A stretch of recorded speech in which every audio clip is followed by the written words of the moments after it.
Bonjour les amis, bonjour à tous, bienvenue dans Un jour une carte.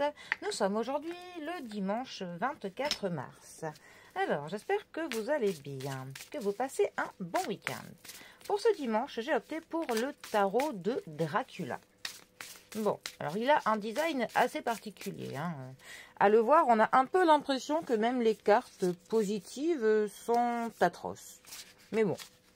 C'est juste parce que c'est le tarot de Dracula. Enfin, une des versions, j'imagine, sûrement nombreuses, du tarot de Dracula.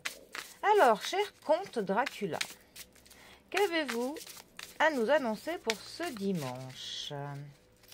Quelque chose de sanglant. Alors, nous avons la grande prêtresse, aussi appelée la papesse, qui est accompagnée du 5 d'épée. Bon, il fallait bien au moins une carte d'épée pour être dans le thème de Dracula.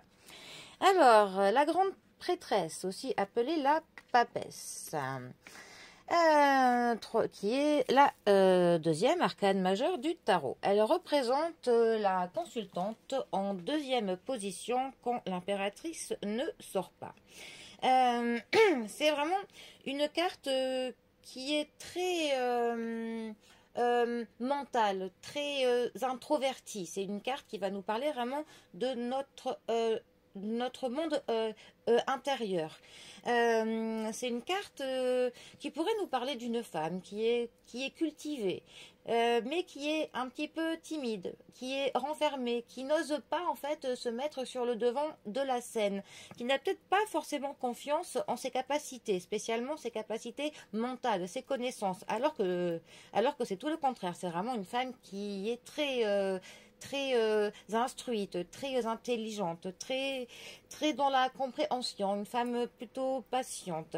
C'est une carte d'ailleurs qui pourrait conseiller de prendre confiance pour peut-être oser plus faire connaître les connaissances que l'on a. Donc c'est une carte qui va nous parler de l'intuition, du mystère, des choses qui sont cachées, secrètes. Quand cette carte sort dans les tirages, parfois ça peut nous parler qu'il y a des choses qui sont secrètes, des choses que l'on vous cache, des choses que l'on fait en douce. Ou alors peut-être que c'est vous qui faites des choses cachées. Quand on est sur le domaine du sentimental, par exemple, c'est une carte qui peut nous parler d'un amour caché, d'une histoire qui est secrète. C'est aussi une carte qui va nous parler du fait d'être plutôt sage, vraiment d'une grande sagesse. Ça peut aussi nous parler d'un avenir en fait où on ne sait pas trop quel secret il pourrait cacher. Voilà. Bon, alors, il est avec notre 5 d'épée. Alors, la famille des épées nous parle de logique, ça nous parle de l'intelligence, ça va nous parler parfois des signatures, de l'officialisation de certaines choses, parfois de périodes qui nous paraissent un petit peu difficiles.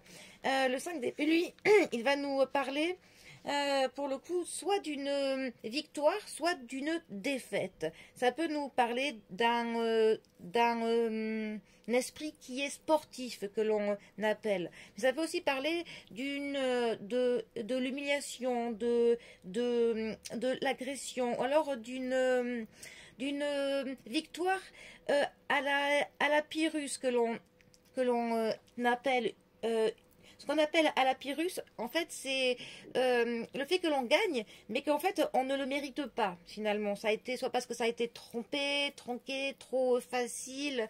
Voilà, il y a quelque chose qui fait qu'on gagne, mais sans le mériter, en fait, tout simplement. Ça peut nous parler du déshonneur aussi, cette carte.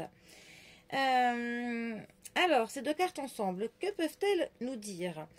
Eh bien, ça pourrait parler pour le coup d'une femme qui va avoir soit une défaite, soit une réussite sur quelque chose.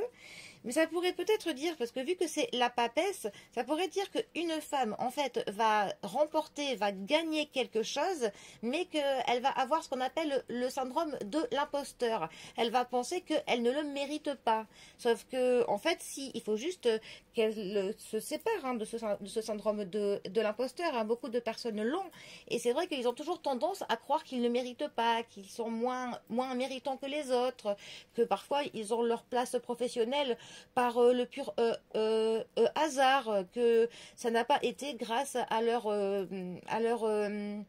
valeur, si je puis dire, qu'ils l'ont. Alors que non, en fait, ce sont des personnes qui méritent autant que les autres, même parfois voire plus, mais elles ont vraiment cette barrière dans leur tête, cette ritournelle qui leur répète constamment tu ne le mérites pas, tu ne le mérites pas. Alors que, en fait, si, il faut prendre confiance en soi et en ses capacités et se dire que si on est là, eh bien, ce n'est pas pour rien, c'est que l'on a mérité notre place, notre victoire, on a mérité le fait d'avoir les personnes que l'on connaît, les proches que l'on a, peut-être même au niveau de l'amour que l'on nous porte. Il faut clairement que ces personnes se disent qu'elles méritent pour le coup ce qu'elles ont. Il faut enlever ce voile de l'imposteur à se dire tout le temps non, je ne mérite pas. Eh bien, si, voilà. Bon, c'était un des nombreux exemples que ce binôme pourrait avoir. Voilà. Bon, et bien sur ce, profitez bien du dimanche. Et moi, je vous dis à demain pour un prochain tirage. Allez les amis, à bientôt. Bisous à tous.